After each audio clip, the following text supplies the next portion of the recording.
Normal breath in and breathe out. Another deep breath in. Breathe out completely. With the next breath in, we'll chant Om 3 times. Breathe in for Om.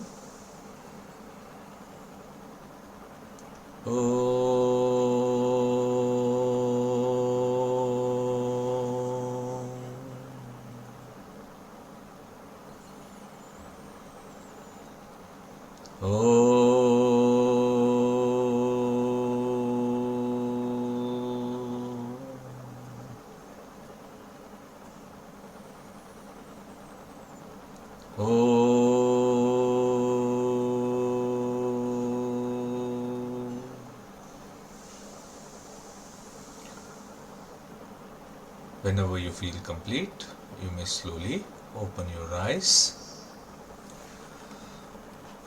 Om Shri Ganeshaya Namaha.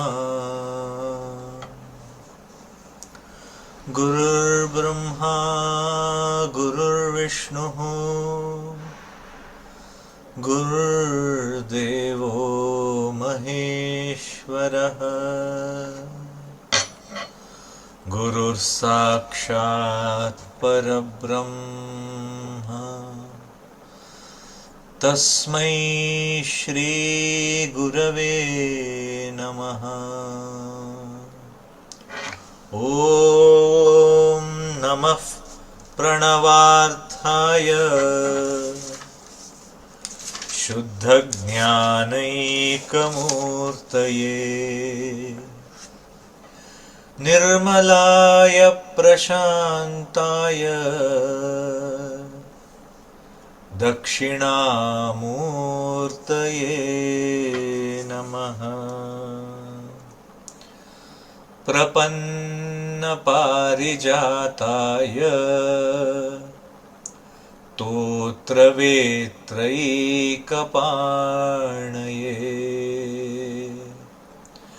Jnanamudraya Krishnaya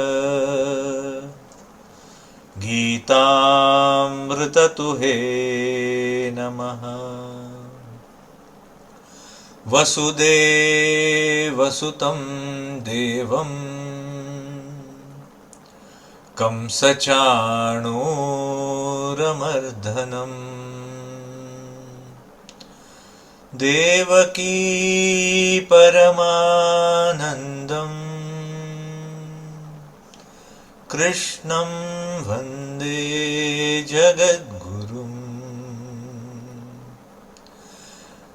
Krishnam Vande Jagadgurum. Krishnam Vande Jagadgurum.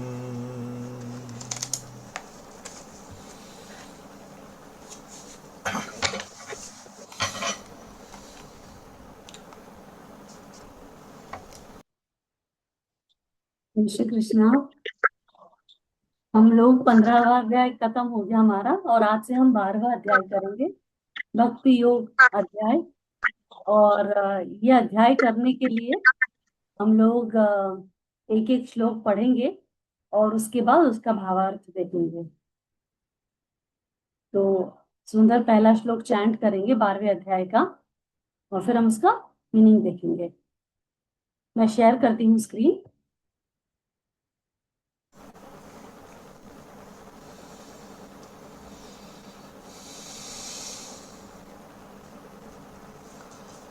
ओम श्री परमात्मने नमः।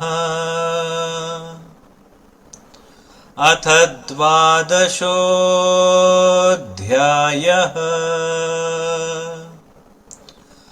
अर्जुन उवाच एवं सततयुक्ता ये भक्तास्त्वां पर्युपासते ये चाप्यक्षरमव्यक्तम्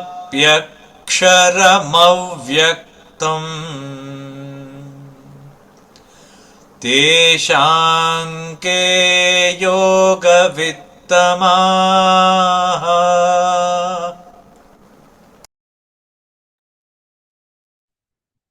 तो 15वें अध्याय में हमने देखा कि भगवान ने अपना पुरुषोत्तम रूप बताया, अर्जुन को अपने बारे में परिचय दिया। 12वें अध्याय में भगवान एक भक्त के लक्षण बता रहे हैं कि भक्त ने कैसा होना चाहिए। तो जब से भगवत गीता शुरू होती है, चौथे अध्याय में, 5वें अध्याय में, 6ठे अध्याय में भगवान ने ज्ञानी के बारे में अलग अलग बार ज्ञानी की बहुत तारीफ करी है। और कैसा? सांख्य योगी ज्ञानी, जो भगवान को ज्ञान मार्ग से पाने के लिए, मतलब जो अविनाशी परमेश्वर है उनकी पूजा में जो लगा रहता है, उसकी।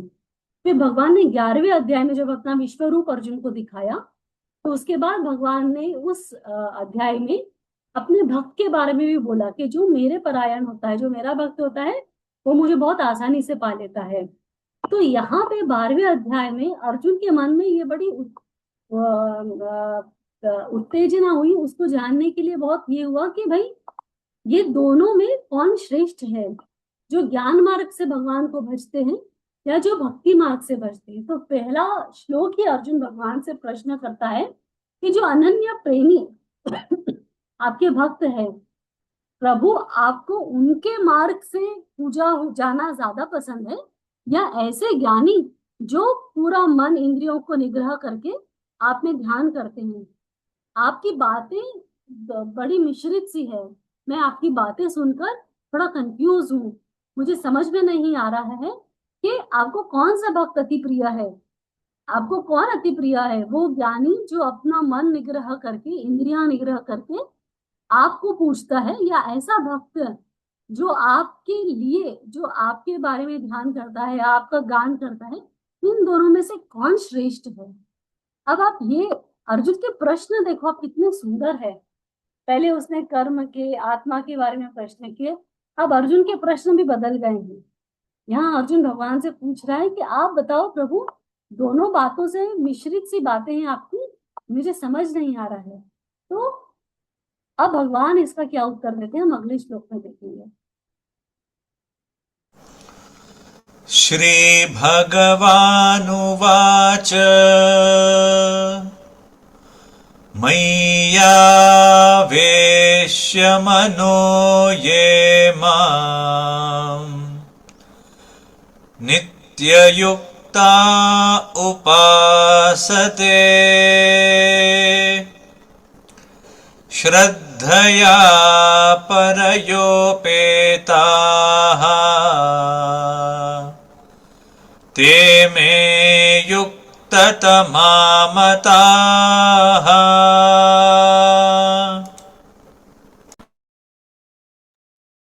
यहाँ भगवान अर्जुन को बोल रहे हैं कि ऐसा भक्त जो मेरे में मन को लगाता है, मन को एकाग्रचित्त करके मेरी भक्ति करता है, मुझे पाने के लिए जो श्रद्धा से और पूरे भाव से मुझको भजता है, वो योगी मुझे अति प्रिय है।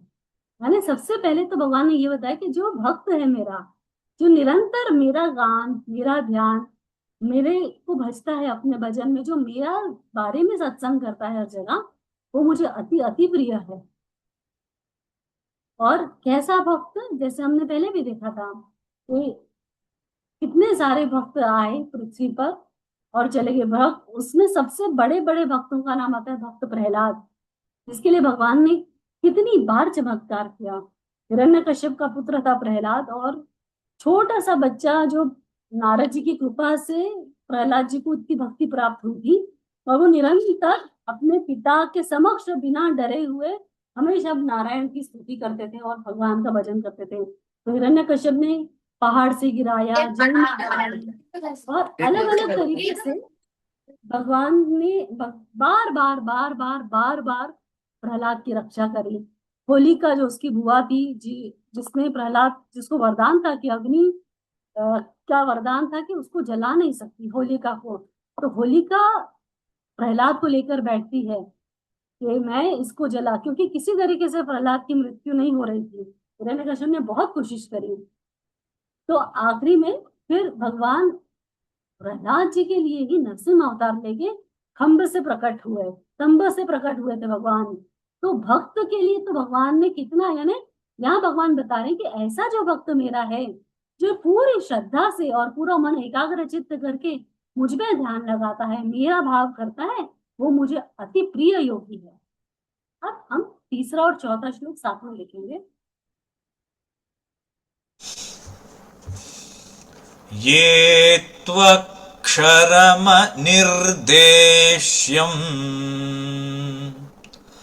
अव्यक्तं पर्युपासते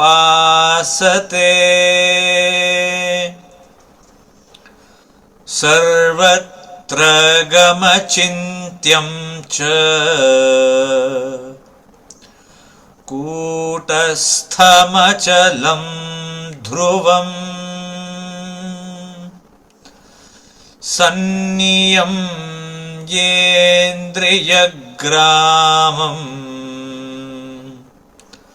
सर्वत्र समबुद्धयः ते प्राप्नुवन्ति मामेव सर्वभूतहिते रताः।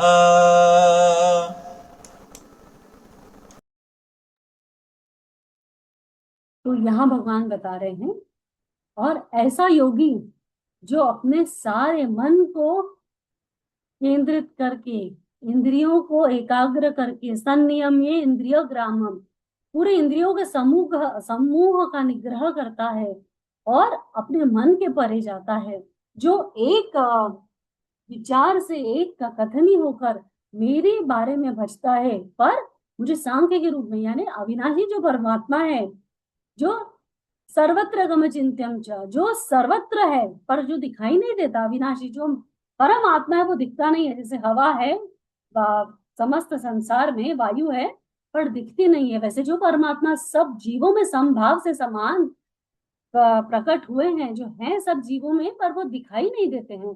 तो ऐसे परमात्मा को जो भजता है वो ज्ञानी भी हमेशा भगवान को ही प्राप्त होता है।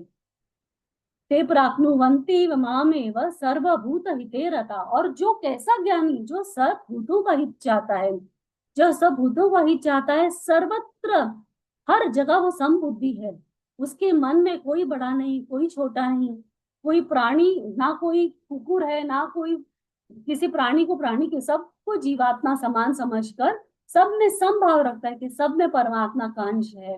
और जिसको ना द्वंद्व है ना राग है, जो अपनी इंद्रियों को हमेशा उनका निग्रह करता है, ना भोग में फंसता है ना विलास में फंसता है, जो पूरी तरीके से तप जप करके अपने मन को और इंद्रियों को इतना ऊपर उठा चुका है कि ये संसार में रहते हुए भी वो संसार के किसी भोग से लिप्त नहीं होता, और बड़ा ये सर्वत्र गम चिंत्यम च कूटस्थम अचलम ध्रुवम, एक दृढ़ निश्चयी होकर भगवान का निरंतर ध्यान की अवस्था में जाके उस अविनाशी परमेश्वर का ही ध्यान करता है, जो अविनाशी परमेश्वर को पाने के लिए ही जिसने अपने सारे भोगों और विलासों का त्याग कर दिया है, ऐसा ज्ञानी वो मुझे ही प्राप्त होता है। सेकंड वाले श्लोक में भगवान ने बताया कि ऐसा जो मेरा भक्त है, जो परम भक्त है, जो मेरे को पाने के लिए यत्न करता है, वो मुझे अति प्रिय है।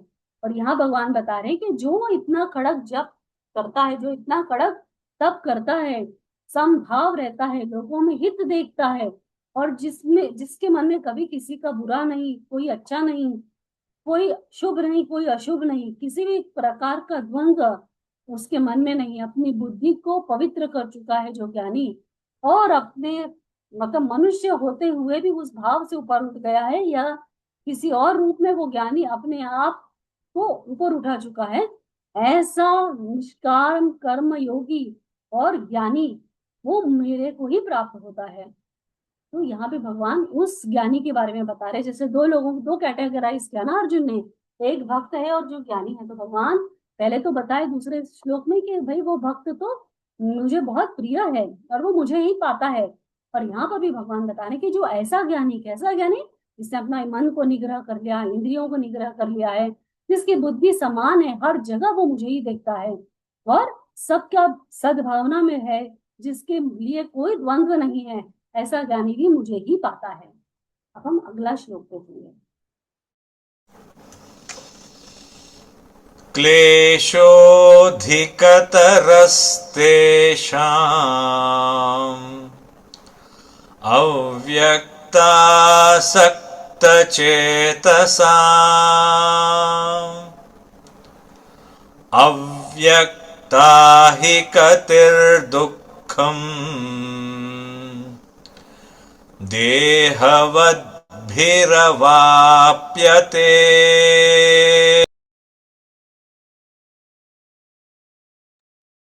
अब इस श्लोक में भगवान बता रहे हैं, क्लेशो अधिकतर अस्तेषाम अव्यक्ता सत्यचेतसाम।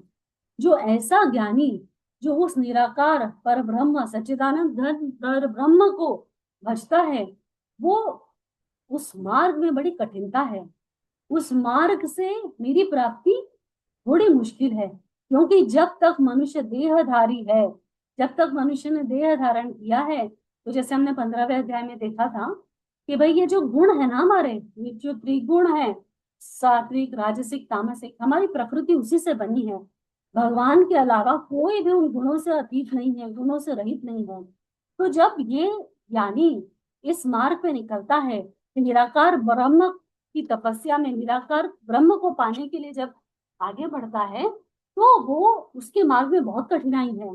क्योंकि देह है तो हमारा सबसे पहले तो वो कहते हैं ना, पुत्रेष्णा, लोकेष्णा, वित्तेष्णा, जितने सारी आसक्तियां है ना अपने संसार में, अपने माता पिता, अपनी पत्नी, भार्या, बच्चे, ये संसार में अटकाते हैं। अपने मित्र, शत्रु, अगर शत्रु है तो मन में राग आया, द्वेष आया।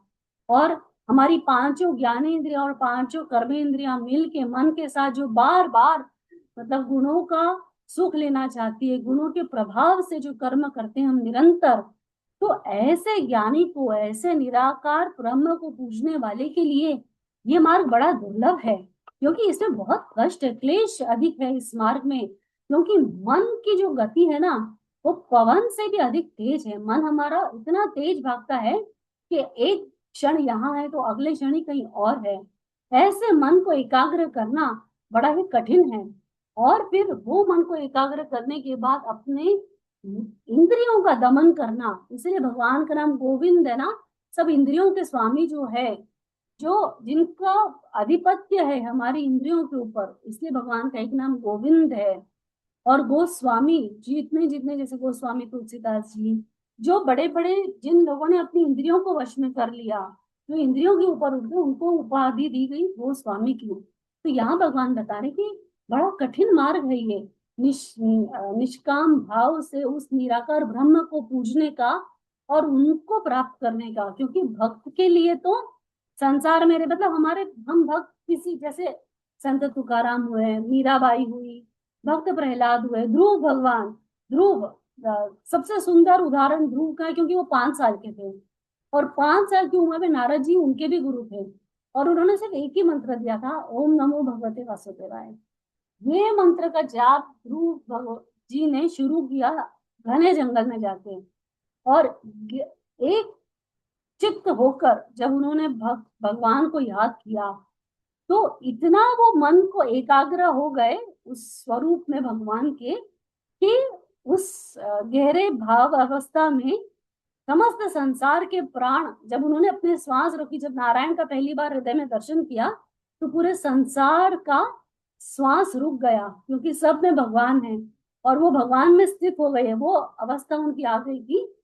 तो जैसे ही समस्त संसार के लोगों का श्वास रुका, तब भगवान अंतर ध्यान हुए फिर उनके मन से, और तब ध्रुव जी का ध्यान टूटा। यानी भक्ति के मार्ग से बड़े बड़े लोगों ने, बड़े बड़े भक्तों ने, पराशर ऋषि का भी वैसे ही नाम आता है, जिन्होंने भक्ति से, सुखदेव जी जिन्होंने भागवत कथा कही परीक्षित को, ऐसे बड़े बड़े भक्तों ने सहजता से भगवान की प्राप्ति करी। क्योंकि भगवान को भक्ति से भजना थोड़ा आसान है, क्योंकि सामने कोई है। प्रेम में क्या है, दो दिखते हैं, बाद में वो दोनों एक हो जाते हैं। कि उन्हीं के मतलब अलग अलग तरीके की भक्ति है ना, 9 तरह की, कोई दास भाव से, कोई पुत्र भाव से, सखा भाव से। तो अलग अलग तरीके से जो देखने का, क्योंकि उसमें दो देखने के बाद हम एक मिलते हैं। पर जो निराकार ब्रह्म की जो पूजा है, क्योंकि उसमें हम ब्रह्म को देख तो नहीं पाते, सिर्फ ब्रह्म की खोज में निकलता है मनुष्य। पर क्योंकि देहधारी है तो बड़ी सारी कठिनाइयों के साथ बार बार, इतना कठिन है ये मार्ग। कभी स्वामी विवेकानंद की आप जीवनी पढ़ना, उसमें भी बराबर बताया है कि उनके गुरु थे रामकृष्ण परमहंस, इतनी भक्ति, साक्षात माँ काली से बात करते थे। उनकी कृपा के बाद भी जब स्वामी विवेकानंद खुद ये मार्ग में गए और निराकार ब्रह्म की खोज में निकले, भक्ति थी उनको, माँ काली पर भी बड़ी श्रद्धा थी, पर जब वो योग कर रहे थे, जब कुंडली अपनी देख रहे थे, तो ऐसे कई बार उनके एक्सपीरियंस आए जिसमें उनको शरीर के अंदर की जो हमारे गुणों के कारण जो उभरने वाली जो इच्छाएं है ना, उनको निग्रह करने के लिए उन्होंने बड़ी कठिन कठिन तरीके से एक्सपेरिमेंट्स किए थे। तो उनके बुक में आता है कि कैसे उन्होंने अपने एक एक काम वासना हो या क्रोध हो, कैसे उन पे अपना उनका दमन किया उन भावनाओं का, और कैसे इंद्रियों को एकदम संग्रहित करके उसके ऊपर उठ के, बड़ा कठिन था वो। तो यहाँ भगवान वही बता रहे कि जो मेरा भक्त इस निराकार ब्रह्म को पाने के रास्ते में जाता है, वो पाता तो मुझे ही है, और उस मार्ग में कठिनाई बहुत है।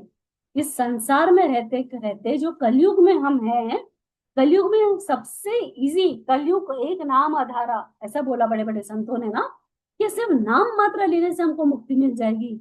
पर वो नाम लेना भी हमारे अंदर नहीं होता है, क्योंकि कलयुग हमको इतना मतलब, जो षड रिपु है ना, वो ऐसे मन को लोभन करती है, बार बार बार बार गुण हमको इतना बहकाते हैं कि हम ईश्वर प्राप्ति में या कोई सत्कर्म में लग ही नहीं पाते हैं। तो यहाँ भगवान वही समझा रहे कि ऐसे ज्ञानी के लिए बड़ा कठिन है ये मार्ग। पा तो मुझे जरूर जाएगा वो, पर बड़ी कठिनता से। हम अगला श्लोक के लिए। ये तु सर्वाणि कर्माणि मयि सन्न्यस्य मत्पराः अनन्येनैव योगेन मां ध्यायन्त उपासते।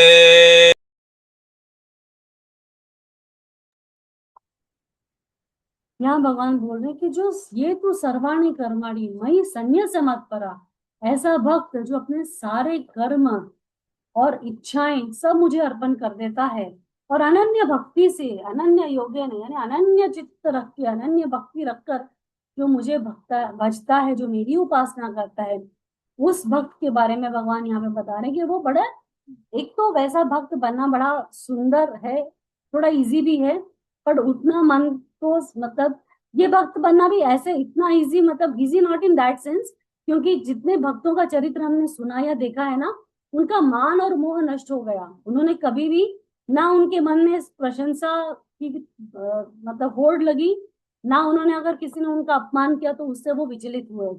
तो ऐसा जो भक्त जो केवल मेरे लिए कर्म करता है, जिसने सिर्फ मेरे ऊपर ही पूरा अपना ध्यान केंद्रित किया हुआ है, और जो मेरे परायण होके मुझ में अनन्य भक्ति रख के योग करता है।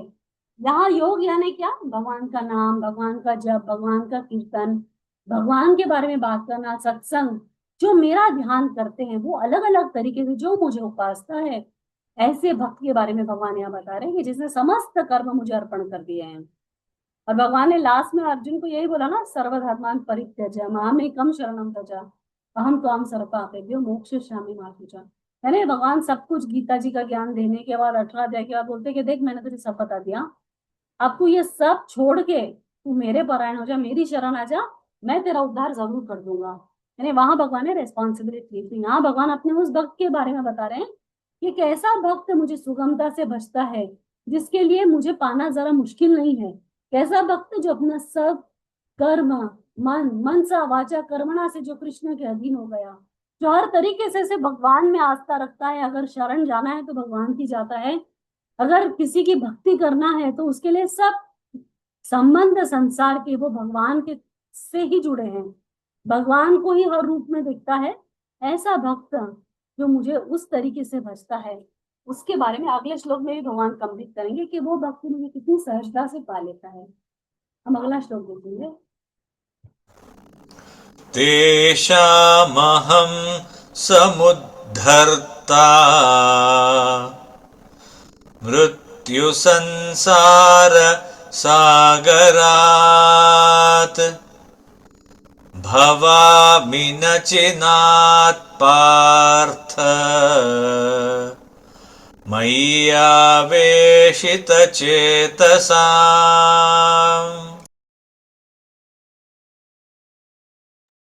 अब भगवान ने बताया कि जो भक्त हर तरीके से अपने कर्म, अपना मन, अपना भाव मुझे अर्पण कर देता है, जो मेरे ध्यान में निश्चित रूप से मुझे पूजने के लिए उपासना करता है, ऐसे भक्त को मैं संसार सागर से अति शीघ्र ही मुक्त कर देता हूँ।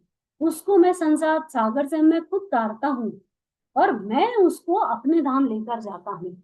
यानी यहाँ भगवान यही बता रहे हैं कि जिसने ये मेरे परायण होकर कर्म कर लिए, जिसने मुझे ही अपना मान लिया, उसके लिए मैं ये जो संसार सागर है ना, यहाँ पार करना बिना भगवान की कृपा के बहुत मुश्किल है। अपने 15वें अध्याय में देखा था ये कि अगर तुमको इस संसार से, ये मृत्यु और मीन्स बार बार जन्म के चक्र से बचना है, तो केवल मात्र भगवान की शरण में जाने से ही हम बच सकते हैं। केवल भगवान में ऐसा सामर्थ्य है कि हमको इस जन्म मरण की मृत्यु से, हमारे कर्मों से हमको बचा सके। क्योंकि कर्मों के बंधन को, ममता के बंधन को काटने के लिए ज्ञान और वैराग्य का जो शस्त्र चाहिए, वो तभी हमारे हाथ में से हम यूज कर सकेंगे अगर हमारा मन भगवान की शरण में है, हमारी बुद्धि भगवान को ध्यान से एक भक्त के अंदर क्या होता है, भक्त की बुद्धि बहुत निर्मल हो जाती है। सुंदरकांड में बहुत सुंदर लाइन है ना, निर्मल मनंजन सो मोहि पावा, मोहि कपट चल चिन्ह भावा। भगवान रामचंद्र जी बोलते हैं ना कि मुझे ऐसा भक्त बहुत, विभीषण जब आने वाला होता है, कि मुझे ऐसा भक्त बहुत पसंद है जिसका मन निर्मल है, जो कोई कपट या छल नहीं करता है, और ऐसा भक्त मुझे ही पाता है। तो यहाँ भगवान वही बोल रहे हैं कि ऐसा भक्त जिसके मन में केवल मात्र मेरे लिए प्रीति है, जो मुझे पाने के लिए कर्म करता है, जिसकी वाणी से, जिसके कर्मों से और जिसके मन से कभी भी कोई ऐसा कर्म नहीं होता जो परमात्मा को नापसंद हो। यानी हर जगह जब भगवान को हम देखने लगते हैं, तो हम उस अवस्था में चले जाते हैं कि जहाँ पे हम ना किसी से वैर रखते हैं, ना किसी से मित्रता रखते हैं। सब कुछ वासुदेव सर्वम वासुदेव शरणम मम, जब वो भाव हमारे अंदर प्रबल हो जाता है, तो वैसे भक्त को भगवान स्वयं ये मृत्यु संसार से बहुत ही शीघ्र पार करा देते हैं और खुद भगवान उसकी रक्षा करते हैं। जैसे भागवत जी में अजामल की कथा आती है। अजामल एक ऐसा एक व्यापारी था जो बिल्कुल मतलब भगवान को नहीं मानता था, बहुत ही मतलब बनिया होने के नाते बड़ी बनिया बुद्धि थी उसकी। तो उसकी बीवी बड़ी धार्मिक थी। तो जब एक बार ऐसा होता है कि उसके घर बहुत सारे साधु संत आते हैं और वो उसके घर आके खाना खाते हैं, तो वो बोलता है ये क्या पैसे मांगेंगे मुझसे, क्यों आए हैं, क्या है? तो उसकी बीवी बोलती है, उनकी वाइफ बोलती है कि नहीं, वो पैसे तो नहीं मांगेंगे, हमको आशीर्वाद देकर ही जाएंगे। तो अजामिल बड़ा खुश होते, बोलते ठीक है, जितना खाना खिलाना है खिला दो। पर साधु तो साधु है, जब साधु खाना खाते हैं तृप्त होते हैं, तो बोलते हैं हम आपके यहाँ से बिना कुछ दिए नहीं जाएंगे। तो वो पूछते हैं कि क्या देंगे, तो बोले हम आपके बच्चे का, उनको पुत्र होने वाला, बच्चा होने वाला होता है, तो हम आपके बच्चे का नामकरण करना चाहेंगे, हम आपके बच्चे का नाम रख देंगे। तो अजामिल सोचता है किसी और पंडित को बाहर से बुलाऊंगा तो पैसे लगेंगे, इससे अच्छा ये पंडित इतने ज्ञानी लग रहे हैं, इनका ही जो नाम बताते रख लेंगे। और अजामिल को वो लोग बोलते हैं नारायण बच्चे का नाम रखने के लिए। तो अजामिल सोचता है ना मेरा पैसा लगा ना कुछ हुआ, क्या फर्क पड़ता है, मैं नारायण नाम रख लूंगा। और उसने अपने पुत्र का नाम नारायण नारायण रखा। और पुत्र में आसक्ति होने के कारण बार बार अजामिल नारायण नारायण नारायण नारायण करता रहता था। जब अजामिल मृत्यु की शैया पे लेटा था, तो मृत्यु जब उसकी होने वाली थी, बहुत बीमार था अजामिल, तो क्योंकि उसने बहुत अच्छे कर्म तो नहीं किए थे, तो यमलोक से दूत आए यमराज के, और अजामिल नारायण नारायण नारायण भगवान को बुलाता है। तो भगवान के जो विष्णु भगवान के जो दूत थे वो भी वहां आ गए। अब जब विष्णु दूत आए तो विष्णु दूत के सामने तो यमदूत नहीं रहेंगे, टिकेंगे। तो विष्णु दूत को यमदूत पूछते कि ये तो बहुत पापी है, इसको विष्णु के दूत क्यों आए, विष्णु जी के दूत क्यों आए लेने।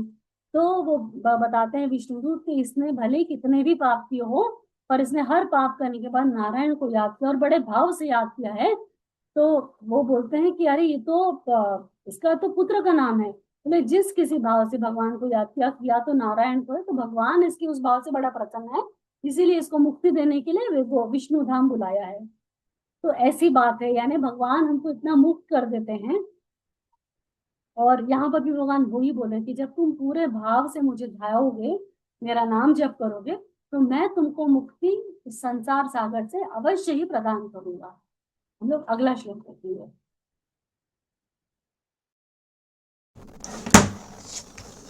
मय्येव मन आधत्स्व मयि बुद्धिं निवेशय निवसिष्यसि मय्येव अत ऊर्ध्वं न संशयः। यहाँ भगवान अर्जुन को बता रहे हैं कि हे अर्जुन, तुम अपना मन मुझ में लगाओ। मय्येव मन आदत सा मयि बुद्धिम निवेश है, और मेरे में ही बुद्धि को लगा। निवसिष्यसि मय्येव अतः ऊर्ध्वं न संशय, और ऐसा करने से तू मुझ में निवास करेगा, मैं तुझ में निवास करूंगा। यानी भगवान ने बहुत सुगम तरीके से अर्जुन को बता दिया कि तुझे क्या करना है, तुमको क्या करना है अर्जुन, कि तुम मन को मुझ में लगाओ और तुम बुद्धि को मुझ में लगाओ। जब तुम अपने मन को मुझ में लगाओगे तो तुम मुझे ही अपने मन में पाओगे। जब तुम बुद्धि को मुझ में लगाओगे तो तुम्हारी बुद्धि निर्मल होगी। तो जो हमारा इंटेलेक्ट हमेशा ऐसे काम करता है ना, कि हम बहुत इंटेलेक्चुअली, हम बहुत ट्रांजैक्शनल होते हैं। कोई भी काम करना है तो फायदा नुकसान बहुत देखते हैं, ये करने से क्या होगा, इसका प्लस क्या है, इसका माइनस क्या है, मेरा कितना फायदा होगा। और या हम किसी के साथ भी व्यवहार जब करते हैं तो हमारा अपना एक स्वार्थ उसमें होता है कि मैं इसके साथ ऐसा व्यवहार करूंगा तो शायद मुझे रिटर्न में ये मिलेगा। तो यहाँ भगवान क्या बोल रहे हैं, अपना मन तू मुझे अर्पण कर, तू मन को मुझ में लगा। और कैसे हम मन को भगवान में लगा सकते हैं, भजन से।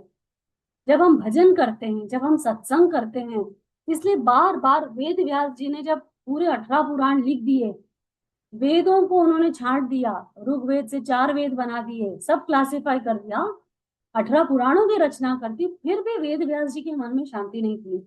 उनको ऐसा लग रहा था कि कुछ तो अधूरा है। तो वेद व्यास जी फिर नारद जी से पूछते कि हे भगवान, मैंने तो सब कुछ कर दिया। और नारद जी भी हमारे देखो बड़े बड़े संतों के, बड़े बड़े भक्तों के गुरु को, ये तो नारद जी है जो देव ऋषि है, जिन्होंने ब्रह्मा के पुत्र होते हुए भी ये स्वीकार किया कि मैं सिर्फ नारायण की शरण में जाऊंगा। यानी भक्त नारद जी से बड़ा और कोई नहीं है। उन्होंने कहा कि मुझे कोई संसार की उत्पत्ति नहीं करनी। ब्रह्मा जी ने मानस पुत्र पैदा किए थे ना, ताकि वो संसार को बढ़ाए। तो नारद जी ने जैसे जन्म लिया सीधे बोल दिया कि मैं नारायण, नारायण करते ही जन्म हुआ और मैं नारायण की शरण में जाऊंगा। तो नारद जी ने जब वेद व्यास जी को बोला कि हे वेद व्यास जी, आपने 18 पुराणों की तो रचना करी, वेदों की तो रचना करी, बट भगवान के बारे में, भगवान की कथा आपने किसी से नहीं कही, जिसके कारण जो इससे भगवान को लोग जान सके। ज्ञान से सबके समझ में आना बड़ा कठिन है, क्योंकि हर कोई ऋषि मुनियों की तरह ज्ञानी नहीं होता, या किसी संतों की तरह मतलब संसार छोड़ने की उसकी तैयारी नहीं होती। तब नारद जी के आदेश पर वेद व्यास जी ने श्रीमद् भागवत की रचना करी थी। और श्रीमद् भागवत की रचना इसीलिए करी थी कि जो स्वयं पुरुषोत्तम है, आदि नारायण है, वो भगवान ने कितनी बार पृथ्वी पर बार बार जो जन्म लिया, बार बार जो अवतार लिया, जैसे वराह अवतार हुआ, हिरण्यकश्यप अवतार हुआ, कूर्म अवतार हुआ, कभी कश्यप ऋषि बने, ये हर अवतार भगवान ने क्यों लिया, अपने भक्तों के लिए लिया। तो भगवान के चरित्र की जब तुम बात करोगे वेद व्यास जी, तो तुम्हारे मन में शांति मिलेगी, और जो पढ़ेगा, जो सुनेगा, उसको भी अत्यंत तृप्ति और सदगति प्राप्त होगी। इसीलिए फिर वेद व्यास जी ने भागवत जी की रचना करी। तो यहाँ भगवान वही बोल रहे हैं कि तुम मन को मुझ में लगाओ, बुद्धि को मुझ में लगाओ। क्योंकि जब एक बार हमारा मन भगवान में लग गया, उसके बाद चाहे कितना भी गड़बड़ हो जाए, आसपास की परिस्थिति कितनी भी बदल जाए, हम कभी डरेंगे नहीं, हम कभी हिलेंगे नहीं। पांडवों का सबसे अच्छा उदाहरण है यहाँ पे। पांडवों ने अपना मन पूरी तरीके से भगवान में लगाया था, अपनी बुद्धि पूरी तरीके से भगवान को सौंप दी थी।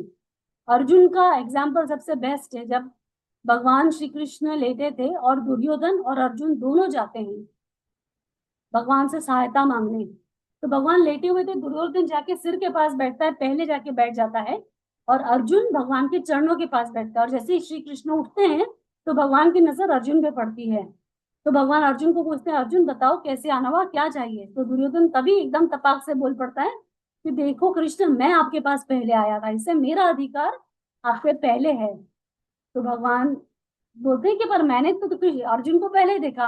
तब अर्जुन, क्योंकि अनुसूय है, अर्जुन कहता है नहीं प्रभु, दुर्योधन मुझसे पहले आया था, इसलिए पहले मांगने का अधिकार दुर्योधन का है। फिर भी भगवान अर्जुन को बोलते कि मांगो, तुमको क्या चाहिए। तो जब दोनों वहां खड़े रहते तो भगवान बोलते, देखो एक तरफ तो निहत्था मैं हूं और एक तरफ मेरी पूरी नारायणी 11 अक्षौनी सेना है, तो बताओ तुमको क्या चाहिए। तो अर्जुन कहता है, भगवान आप मुझे पहला नहीं भी देते पूछने के लिए, तो मैं तो केवल मुझे अपने पुरुषार्थ पे पूरा भरोसा है, पर आपके बिना मेरा पुरुषार्थ किसी काम का नहीं। मैं तो सिर्फ आपका साथ मांगने आया था, मैं तो आप ही का हाथ और साथ मुझे चाहिए। तब भगवान, तो दुर्योधन मन मन बहुत खुश होता है कि अरे ये तो कितना मूर्ख है, इसको पहला चांस मिला था, पूरी सेना ले लेता, पर इसने तो कृष्ण का साथ मांगा। अर्जुन का कोई उसमें स्वार्थ नहीं था, उसकी बुद्धि निर्मल थी, उसने कोई कैलकुलेट नहीं किया था, क्योंकि तब तक तो भगवान को भगवान जानता ही नहीं था। भगवत गीता जब आगे आगे होने लगी, जैसे 10वां अध्याय हुआ, 11वां अध्याय हुआ, तब अर्जुन ने चौथे अध्याय की बात ही, जब भगवान चौथे अध्याय में अर्जुन को बोलते हैं ना कि तेरे और मेरे कई जन्म हो चुके और मेरे को सारे जन्म याद है, पर तुझे कोई जन्म याद नहीं है। धीरे धीरे भगवान ने अपना प्रभुत्व अर्जुन को बताया, और 11वें अध्याय में तो अर्जुन भगवान से क्षमा मांगता है, जब विश्व रूप देखता है, बोलता है हे प्रभु, मैं तो आपको जान ही नहीं पाया, भगवान स्वयं मेरे मित्र है, और सोते हुए, जागते हुए, भोजन करते हुए, लोगों के साथ अकेले में मैंने कई बार आपका अपमान किया, या कई बार आपके साथ एक ठट्टा भरी बात करी, मुझे इसके लिए आप हर तरीके से क्षमा करो, और हर तरीके से आपको बार बार प्रणाम है। तो जब ऐसा अर्जुन कहता है, तो यहाँ बोलने का मतलब, ये बताने का मतलब, तात्पर्य ये है कि अर्जुन जैसी बुद्धि हो, कि निर्मल, जिसमें सिर्फ भगवान को सरेंडर है, मतलब इतना, उसको भगवान का पूरा सामर्थ्य पता नहीं था तब तक के, पर प्रेम इतना था, प्रेम से, भक्ति से अर्जुन पूछता था श्री कृष्ण को। एक्चुअली भगवान है ही इतने, मतलब भगवान कृष्ण का नाम ही आकर्षण है। जो समस्त संसार में कोई ऐसा नहीं होगा जो कृष्ण को जान ले, जो महाभारत पढ़ ले, जो गीता का ज्ञान समझ ले, वो कृष्ण से नफरत करे या कृष्ण को नापसंद करे। जो भी महाभारत एक बार भी पढ़ लेगा वो कृष्ण से अनन्य प्रेम करेगा, क्योंकि भगवान है ही ऐसे। तो यहाँ भगवान बताने के ऐसा, मय्येव मन आदत्स्व मयि बुद्धिं निवेशय निवसिष्यसि मय्येव अत ऊर्ध्वं न संशय। तू निरंतर मेरे अंदर मन को लगा, मेरे अंदर बुद्धि को लगा, और निश्चित रूप से तू मुझ में ही निवास करेगा। यानी तू हमेशा, जैसे हमारे अंदर भगवान है, हम हर बार भगवान को पूछने के लिए ना किसी मंदिर में जाने की जरूरत है, ना किसी मतलब दरगाह या चर्च में जाने की जरूरत है। वो तो साक्षात हमारे अंदर ही है, बस अपनी मन की आंखें खोलना है और अपने मन और बुद्धि को उनमें लगाना है। यहाँ भगवान ये बता रहे हैं अर्जुन को। हम अगला श्लोक देखेंगे। अथ चित्तं समाधातुं न शक्नोषि मयि स्थिरम् अभ्यासयोगेन ततः मामिच्छाप्तुं धनञ्जय।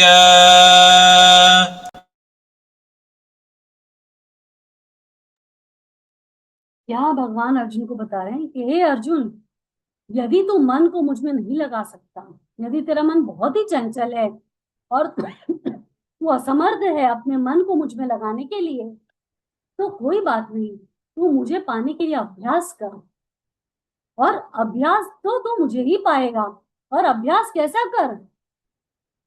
जो हम भगवान का नाम लेते हैं, जो भगवान का गान करते हैं, जो भगवान का नाम जप करते हैं, जो भगवान की कथाएं सुनते हैं, जो हम प्राणायाम करते हैं, उससे क्या होता है? हमारा मन शांत होता है, बुद्धि निर्मल होती है। ये अलग अलग तरीके का अभ्यास है। अभ्यास है योग न ततो, यानी अभ्यास करके तू योग कर और उससे तू निश्चित रूप से मुझे ही प्राप्त होगा, इसमें कोई संशय नहीं है। और यहाँ पे धनंजय बुलाया भगवान ने अर्जुन को, धनंजय नाम से बुलाया कि धनंजय का नाम, क्योंकि वो बड़ा प्रैक्टिस बहुत अच्छी थी अर्जुन की, वो बहुत ही उत्तम शिष्य था।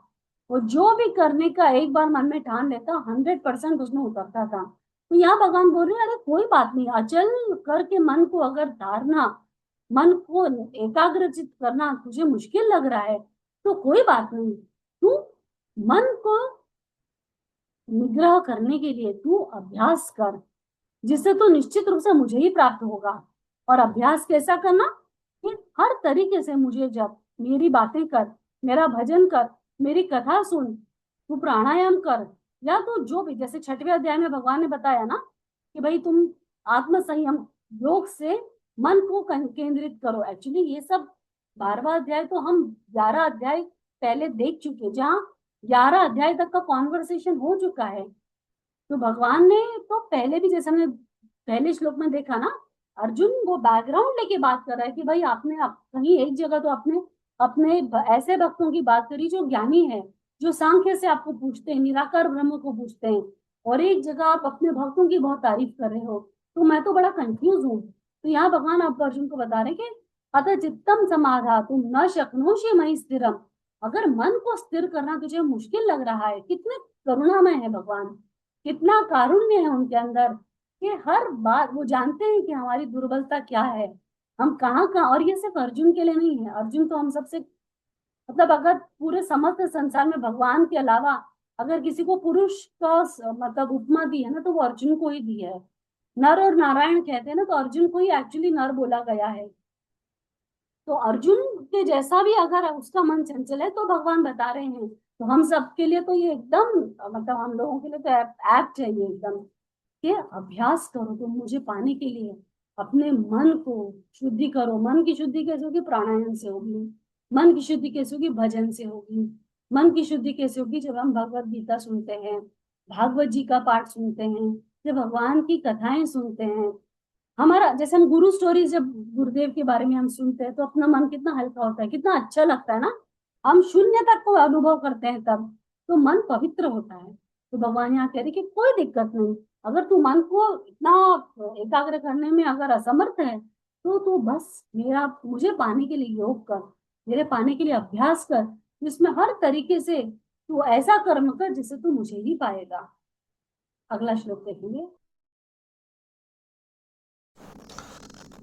अभ्यासेऽप्यसमर्थोऽसि मत्कर्म परमो भव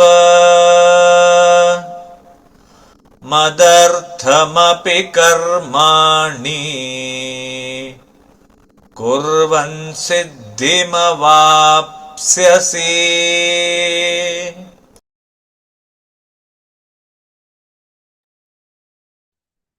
अब यहाँ भगवान अर्जुन को बोल रहे हैं कि अगर तुझसे अभ्यास भी नहीं होता, देखो कितना सुंदर, कितने करुणामय है भगवान, कि जैसा मैंने तुझे ऊपर बताया, अगर तेरे को वो मन तू उतना भी अगर एकाग्रचित नहीं कर पा रहा है, तू अभ्यास भी नहीं कर पा रहा है, तो कोई बात नहीं, तू मत कर्म परमो भव, यानी मेरे लिए कर्म कर, और मदर्थम अभी वो सारे कर्मों का मुझे अर्पण कर दे, इससे निश्चित रूप से कुर्बन सिद्धि मवाप से तुझे सिद्धि प्राप्त होगी। यानी भगवान यहाँ ये बोल रहे कि अरे भाई अगर कोई दिक्कत नहीं, जब तू अभ्यास करने में भी खुद को असमर्थ पाता है, तो हमने कर्म योग में देखा था कि चाहे तुम चाहो या ना चाहो, प्रकृति के प्रभाव में तुम हो तो प्रकृति तुमसे अवश्य कर्म कराएगी। इसीलिए भगवान ने बोला ना, कर्मण्येवाधिकारस्ते माँ फलेषु कदाचन माँ कर्म फल हेतु माँ संगोस कभी कर्म नहीं। यानी कर्म तो करने का तुझे अधिकार है, पर फल पाने का तुझे कोई अधिकार नहीं है। और तू कितना भी सोचेगा ना कि मैं कर्म नहीं करूंगा क्योंकि मैं कर्म में नहीं फंसना चाहता, पर प्रकृति तुझसे अवश्य कर्म कराएगी। मनुष्य जीवन होने के बाद देह, इसीलिए भगवान ने क्लेशो अधिकस्ते रस्तेशा जो बताया ना तीसरे श्लोक में, ये जो निराकार ब्रह्म को पूछने वाले ज्ञानी है उनके लिए बड़ा कठिन है ये मार्ग। क्यों? क्योंकि हम देहधारी है। तो जो हमारे नित्य के जो कर्म है, शौच जाना, खाना खाना, ये जो डेली के कर्म है वो तो हमको करना ही करना है। इसके अलावा जो मन से प्रेरित और इंद्रियों से प्रेरित जो कर्म हम करते हैं, कांस्टेंट हमारा मन चलते रहता है। तो मनसा वाचा कर्मणा से कर्म कॉन्स्टेंटली होते ही रहते हैं। तो जब ऐसे कर्म हम कंटिन्यूअसली करते हैं तो एक अवेयरनेस के साथ कि मैं अपने सारे कर्मों को श्री कृष्ण को अर्पण कर रहा हूँ, उस परमात्मा को मैं अपने सारे कर्म कर रहा हूँ, और बिना किसी स्वार्थ की भावना के निष्काम कर्म। भगवान ने बहुत सुंदर तीसरे अध्याय और चौथे अध्याय में बताया था कि कैसे कर्म तुम करो, कि ये कर्म में जो भी कर्म कर रहा हूँ, ये जैसे हम खाना बनाते हैं तो हम कभी इस भाव से अगर खाना बनाने लगे कि आज जो मैं खाना बनाऊंगी वो प्रसाद रूप में भगवान को अर्पण होगा, मेरे घर में जो भी सदस्य है सब में भगवान का रूप है, वो सब ये खाना खाएंगे तो भगवान को प्रसाद, भगवान प्रसाद आरोग्येंगे, ये भाव अगर हमारा हो जाए। आज अगर आपने एक गिलास पानी अपने मेड को दिया तो आप ये सोचो कि मैंने उसके अंदर जो परमात्मा उनको तृप्ति दी और ये मेरा कर्तव्य था। आप नहीं होते कोई और होता तो वो भी वही करता। तो जब हम वैसा कर्म करने लगे कि भगवान के अंदर मन लगा के निष्काम भाव से स्वार्थ रहित जब हम कर्म करने लगेंगे तो भगवान बोलते हैं फिर वो अभ्यास भी नहीं हो रहा था, कोई बात नहीं, तू मन को मुझे, अपने कर्मों को मुझे लगा, मेरे लिए कर्म कर। और वो कर्मों को जब तू उतने निष्काम भाव से करने लगोगे तो तुमको निश्चित रूप से सिद्धि प्राप्त होगी। एक कर्मयोगी जैसे भीष्म पितामह, क्योंकि वो कर्मयोगी थे इसीलिए उनके अंदर वो उनके निस्वार्थ कर्म जो उन्होंने किया, अपने पिता के लिए प्रतिज्ञा ली, हस्तिनापुर के लिए प्रतिज्ञा ली, तो उनको आशीर्वाद मिला। क्या आशीर्वाद मिला? कि भाई मृत्यु भी उनको उनकी इच्छा के बिना नहीं लेके जाती। कितनी बड़ी बात है ये, मृत्यु भी उनकी परमिशन लेके उनका जीवन काल खत्म करेगी।